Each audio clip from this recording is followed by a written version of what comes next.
Hello and welcome back to the channel everyone, 12th standard students. This is Bhaskar welcoming you to your own class, third tutors and commerce edge.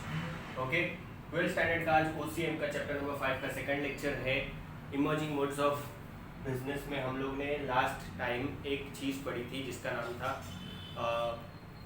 हम लोग ने outsourcing बोला online transactions के बारे में थोड़ा सा पढ़ा था। हम लोग ने ऑनलाइन मार्केटिंग के बारे में हम लोग ने स्टडी किया था, ईबे पढ़े थे, हम लोग ने फ्लिपकार्ट के बारे में, अमेजोन के बारे में हम लोग ने स्टडी किया। Today we are going to study about online transaction, how they happen. Okay, तो आज हम लोग ऑनलाइन ट्रांजैक्शन, उसका मीनिंग, उसका प्रोसीजर,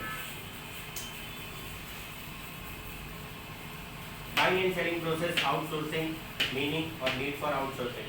इसके बाद भी दो टॉपिक है, advantages and disadvantages of outsourcing.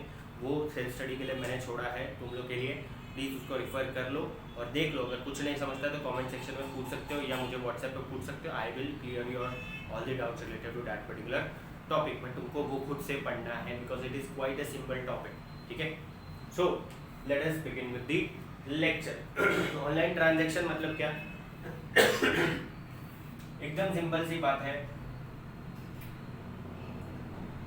Cashless transactions. Cashless transaction मतलब क्या कि हम लोग कैश का इस्तेमाल नहीं करते हैं। ऑनलाइन ट्रांजैक्शन हम लोग credit card, debit card, Google Pay, Paytm, account to account transfer हम लोग जब करते हैं, that particular thing is called online transactions. Okay, हम लोग कोई प्रोडक्ट खरीदे, हमने उसको with the help of plastic money, with the help of electronic money, we paid for that particular product and not with cash, that is called online transaction. Online transaction basically helpful होता है online shopping के time पे।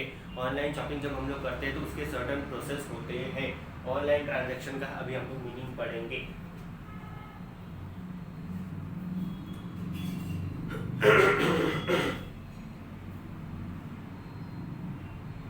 Online transaction is done with the help of internet. Without internet it is not at all possible. Okay, it can't take place without proper internet connection. Online transactions occurs when a process of buying and selling takes place through the internet.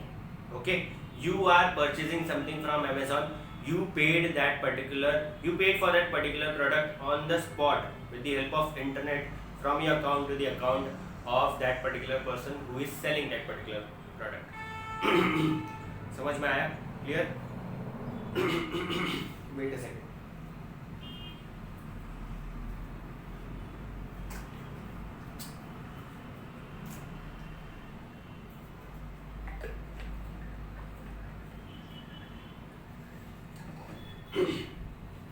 Now, procedure for online transaction. So first is registration. Whenever you are opening an account on Amazon, if you are new to Amazon ना, तो Amazon पूछेगा दो question. If you are already a user, sign in. If you are not a user, first register and then sign in. ठीक है, तुमको registration करना बहुत ज़रूरी है। whichever the site you are using for the shopping, you need to register yourself, you need to put down your details, and with the Amazon, the site will guide you how to do that. Okay, after the registration what you need to do is you need to place an order. Then you go, when you are registered, then you go into the pages, then you try to find out what you want to purchase. If you are confused, if the Amazon will give you certain options. If you are very accurate with your product selection, you need to type that particular product's name. The product will come onto the screen. If it is available in stock, you can place your order. If the product is available, you can place your order for that particular product. Then next is you move to payment procedures.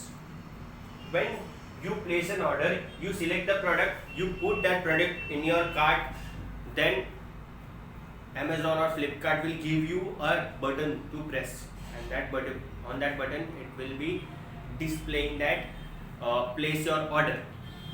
जब तुम लोग order place करते हो तो तुमको payment के page पर वो भेजता है। Payment can be in various forms, like first is cash on delivery. Cash on delivery किसको नहीं मालूम है? मुझे नहीं लगता कि किसी को नहीं मालूम होगा। Cash on delivery means whenever you are placing an order, your cash on delivery, अगर उसका ऑप्शन आता है और तुमने उस पर क्लिक किया तो तुम्हारा जब प्रोडक्ट घर पे आएगा तब तुम लोग को वो पे करना है. That is called cash on delivery. When the product gets delivered you need to pay it in cash. On that particular moment you can not give a cheque. On that particular moment you can not say that I will pay from bank to bank account. You need to pay in cash only. Next is cheque. Obviously तुम लोग उस particular product के नाम पे check फाड़ के दे सकते हो. उसका भी प्रोसीजर आता है. चेक बहुत कम प्रोडक्ट के लिए अवेलेबल होता है option. Net banking transfer from bank to the account of the second person who is selling the product. उसके बैंक के अकाउंट में पूरा डिटेल्स, पूरे पैसे चले जाएंगे, तुम्हारा प्रोडक्ट फिर तुम्हारे घर पे आ जाएगा. Credit or debit card, you pay with credit card or debit card with your proper details of credit and debit card, and money will get transferred from your account to the person who is selling the product. And last is digital cash, that is ये Google Pay है और Paytm है. Okay, समझ में आया? Clear? पहले तुमको registration कराना है, फिर तुमको अपना ऑर्डर प्लेस करना है. ऑर्डर प्लेस करने के बाद तुमको सर्टेन स्टेप्स होते हैं वो फॉलो करने होते हैं. After that you need to pay for that product. Whenever you are paying for that product you will get many options like cash on delivery, check, debit card, credit card, net banking, digital cash वगैरह ये सब. Okay, and last next point is buying selling process. Buying selling process में buyer finds the seller, selection of goods, negotiation on price and delivery terms and conditions, sale, payment on delivery और delivery and payment post sale activities. ये सब अभी चीज़ जो यहाँ पर text book में लिखी गई है वो आई होप तुम लोग टेक्स्ट बुक खोल के बैठे हो. ठीक है, तो ही समझे आप. ये अभी मैं समझाने की कोशिश करता हूँ. देखो बाइंग सेलिंग प्रोसेस में क्या होता है, पहले बायर जो है वो सेलर को ढूंढता है. ठीक है, मतलब in short if I need a mobile phone I will search for a good phone. That means I am searching for a seller who can give me a good phone, good mobile phone. फिर क्या होता है, seller buyer को वो product बेचता है. जब buyer ने सेलर को ढूंढ लिया तो अब सेलर बायर का पीछा नहीं छोड़ता है. एक बार तुमने फोन देख के छोड़ दिया ना अमेजोन में, तब अमेजोन देखो तुमको हर पूरा जिंदगी भर तुमको वो ऑप्शंस देता रहेगा. You good phones in your range, good phones in your features, good phones for your recommendations. इतने सारी चीजें वो लोग भेजते हैं तुमको जब तक तुमको फोन ले नहीं लेते. ठीक है, एंड देन उसके बाद आता है सेल्स. एक बार तुमने प्रोडक्ट खरीद लिया तो बायर और सेलर का एक ट्रांजैक्शन हो गया, ऑनलाइन ट्रांजैक्शन, तो प्रोडक्ट सेल हो गया, सेल्स. उसके बाद after sale service. After sales service, after sale service मतलब क्या, जैसे अभी फोन का एग्जांपल छोड़ दो, एयर कंडीशनर ले लो या कोई स्कूटी या कोई बाइक ले लो. तुम लोग ने अगर वो चीज़ ली है तो तुमको प्रोडक्ट के खरीदने के बाद भी you will get proper amount of services. 4-5 service उस पर्टिकुलर व्हीकल पे, एसी पे तुमको फ्री मिलेगी ताकि वो पर्टिकुलर कंपनी तुम्हारे से जुड़ी रहे और उनका रेपुटेशन और बढ़े, उनका मॉनेटरी रेपुटेशन और बढ़े, उनका गुडविल और बढ़े. जो हम लोग साइमल्टेनियसली जो चीज़ पढ़ रहे हैं एडमिशन ऑफ पार्टनर में वो चीज़ और बढ़े. क्या पढ़ रहे हैं हम लोग, we are studying about goodwill.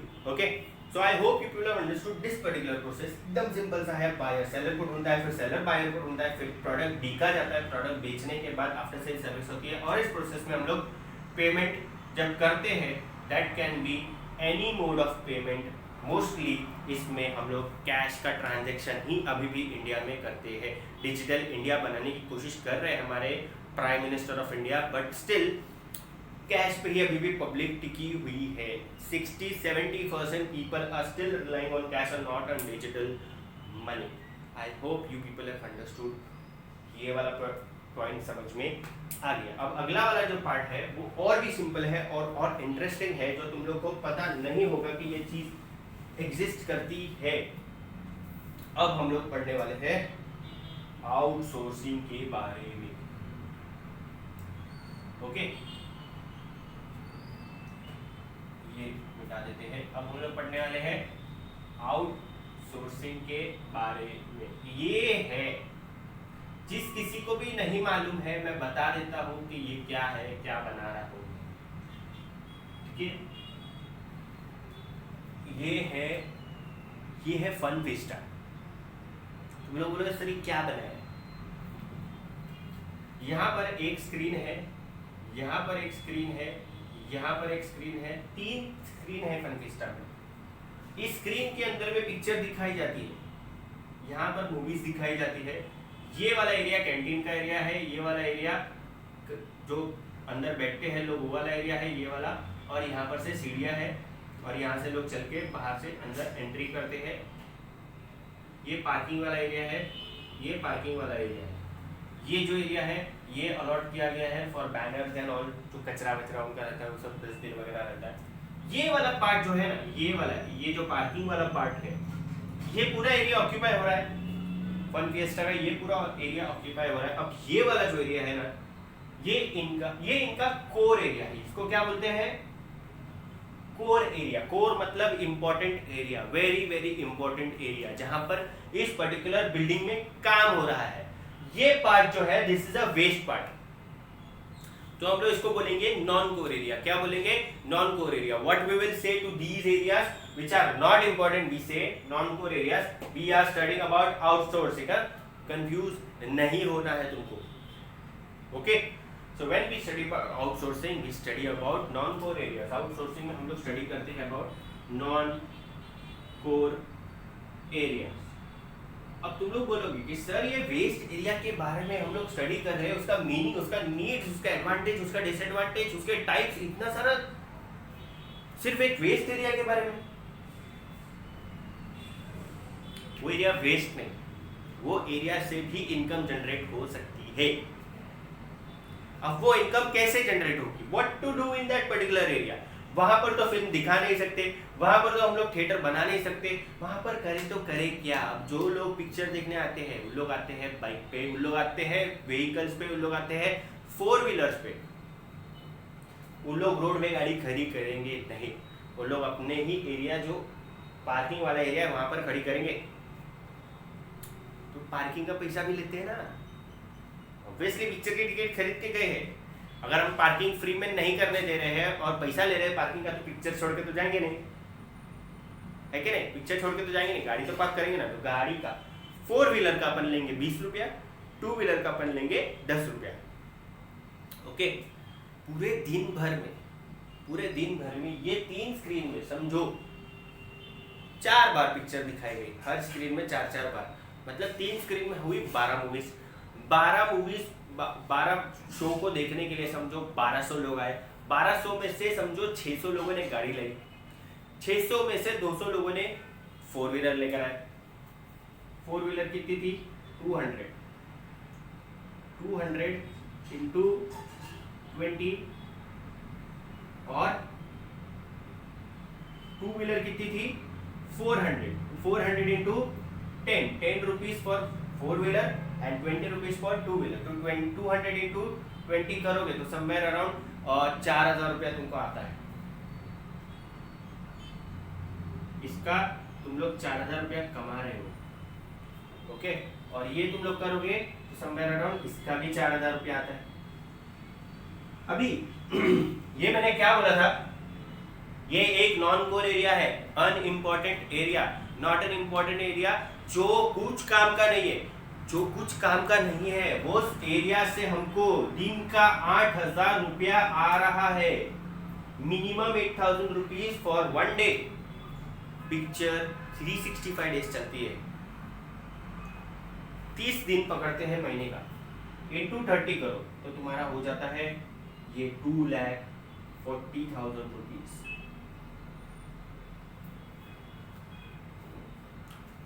2,40,000 रुपये एक महीने का।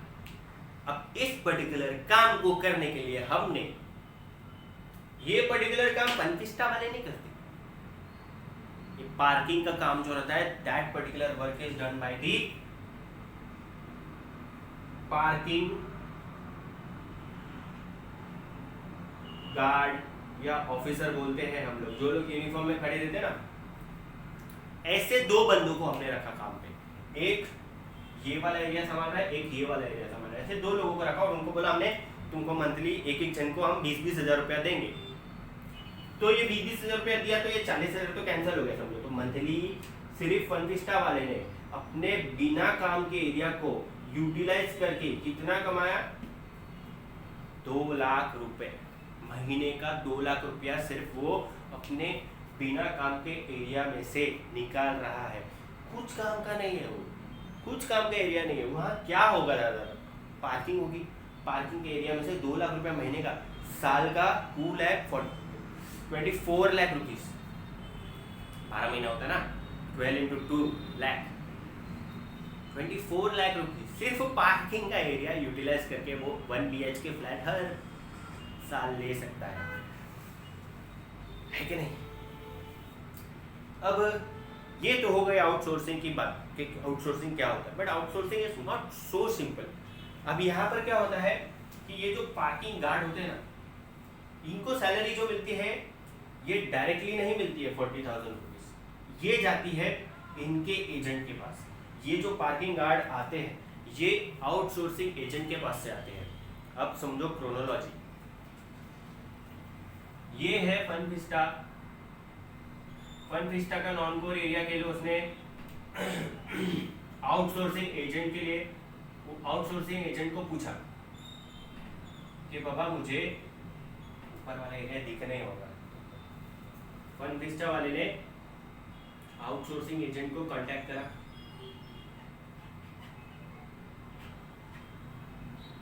उसने पार्किंग गार्ड को, आउटसोर्सिंग एजेंट ने पार्किंग गार्ड्स को जॉब पे लगाया। पार्किंग गार्ड ने फनविस्टा के लिए काम किया। अब फनविस्टा क्या करेगा, आउटसोर्सिंग एजेंट को इनका पैसा देगा, एजेंट अपना कमीशन निकाल के पार्किंग गार्ड को उनकी सैलरी दे देगा। समझ में आया, क्लियर। यहाँ पर पार्किंग गार्ड और फनविस्टा वाले डायरेक्टली कांटेक्ट में नहीं है, इनके बीच में एक एजेंट है जो एजेंट अपना कमीशन निकालता है, ओके, और फिर पार्किंग गार्ड को उसकी सैलरी दी जाती है। समझ में आया, क्लियर। अब तुम लोग को नेक्स्ट पॉइंट जो है वो है, इधर मीनिंग तो हो गया इसमें, नीड फॉर आउटसोर्सिंग। आउटसोर्सिंग की नीड्स क्या है, आउटसोर्सिंग की नीड ये है that you get your extra income from the non core area. वो एरिया जिससे हम लोग सोच सकते थे कि कोई इनकम नहीं आने वाला है, उस एरिया से भी हमारा बहुत सारा इनकम जनरेट होकर मिल रहा है हमको, that is called outsourcing. Utilizing your non core area for the purpose of generating extra income in your company is called outsourcing. समझ में आया, क्लियर है सबको ये particular point. I hope you people have understood the lecture what I have taught you right now. अगला जो topic है advantage और डिसएडवांटेज और टाइप्स ऑफ आउटसोर्सिंग, वो बहुत ज़्यादा सिंपल है and that is for the self study purpose which I am giving you right now. You need to study, I will be asking you questions any time. अच्छे 24 hours बाद मैं तुम लोगों को शायद कॉल करके पूछ भी लूँ कि तुम लोगों ने वो सेल्फ स्टडी वाला पार्ट किया है कि नहीं। अगर नहीं किया है तो ऑब्वियसली तुम लोग क्वेश्चन का आंसर नहीं दोगे, किया हो तो दे दोगे, बट उसका कोई इशू नहीं है, बट तुमको करना है, तुमको खुद पे पढ़ना है। बिकॉज सी तुम लोग को पढ़ाई करने के लिए कितनी दिक्कत हो रही है, तुम्हारा पूरा पैटर्न ही चेंज हो गया पढ़ाई करने का। तो प्लीज़ करो, कोशिश करो कि कैसे ना कैसे करके तुम लोग स्टडीज़ को सीरियसली लो, ओके। यहाँ तक देखने के बाद अगर नहीं समझ में आया तो तुम लोग उसको वापस से देख सकते हो, लाइक करना मत भूलना, नहीं समझ में आया तो डिसलाइक करके चले जा सकते हो। अगर यहाँ तक देखा तो पसंद आया ही होगा तो लाइक करके जाना है। अपने फ्रेंड्स को ये वीडियो शेयर करो, व्हाट्सएप पे शेयर करो, अपने स्कूल फ्रेंड्स, कॉलेज फ्रेंड्स, जितने भी है, जो भी लोग, जितने भी लोग उनको शेयर करो। अगर नए हो इस चैनल पर सब्सक्राइब करो, अपने फ्रेंड्स को बोलो सब्सक्राइब करने के लिए। This was Vashishtha signing out to you with a very good lecture of OC. Thank you so much. Bye bye.